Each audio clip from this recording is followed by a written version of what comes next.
Okay, so first off, spoiler warning.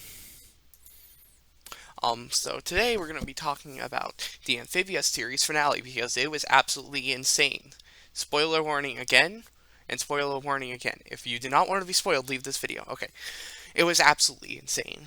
The part where where you just fought like Anne died, that was insane. I really thought Anne had just died. It was like, oh my goodness. The Owl House episode is pretty crazy today too, but the VOC finale, I just like when they did the 10-year time skip.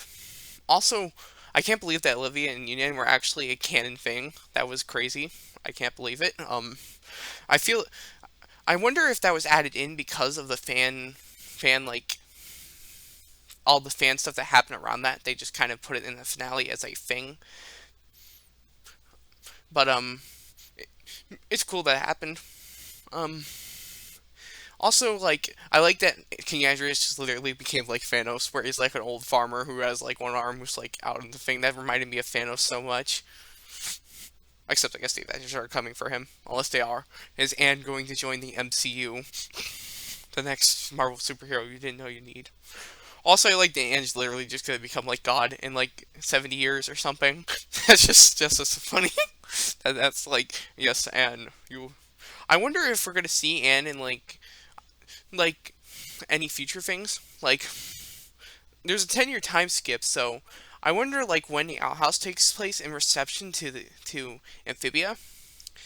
Because it could be very viable that Amphibia takes place in like 2012, starts in 2012, and then like the outhouse starts in in like modern day, because some of the stuff that happens in Amphibia could very well be less modern, but also some of the stuff is very modern. Like, I believe they have a K-pop song that's literally like only a few years old.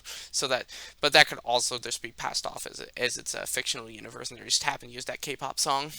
Um, so that could be possible. It's like we could see like if they ever had a big crossover event in the future, we could see like if they ever had a big crossover event between like Gravity Falls, the Outhouse, and Amphibia in the future, since we do know they're all like connected multiverse. We could see like grown up Anne and like Dipper and Mabel and stuff, and like because now Anne's kind of like a guardian of the multiverse in some sort of way. Like, I bet if something big happened, that deity would like tell Anne like, "Hey Anne, yo, there's some bad stuff happening. I need you to take care of it." We don't know what Anne's been doing in those 10 years, but it's probably safe to assume that she's kept up her training and is like still like a very strong person, because we know that beyond the crystal powers which she no longer has, that she's very strong on her own. Like, she's able to like use the swords very well, and is probably like superhero levels of like strong. Um, Not like superpower superhero, but like Black Widow and like Batman, how they're like really strong, like that kind of level. So like it could be very viable that if like in the future, if there's some like big Bill Cipher returns or something like that, that we could see a crossover between that with all the grown up characters. Um, so I'm going to talk about the Owl House for a little bit. I'm interested to see what Lucis Palisman is. I'm personally hoping for Otter with a dark side, since I think that would be the funniest thing. Um, Also, Hootie is now confirmed more powerful than Ida and Lilith combined, since they weren't able to defend the Owl House, but Hootie was against Lilith and the entire guards, which was way stronger than the force that invaded. So apparently, Hootie could just like solo Emperor Belos and the entire I bet that Hootie is so powerful that he could just like solo all of the Emperor Belos and like all the guards all at once. I think Hootie's just that powerful. I feel like he actually wanted to, because like you've seen him get injured, but we've also seen that he like takes his skin off to dry it. So that could just possibly be him faking injury. We know that he's thousands of years old. So is Hootie like just like insanely powerful? Like, that could be possible. Um, so yeah, I think that's my thoughts on today's episodes. I'm sad that this Saturday animation block was over. I think that was really cool when they had the Amphibia and Outhouse episodes running right next to each other. But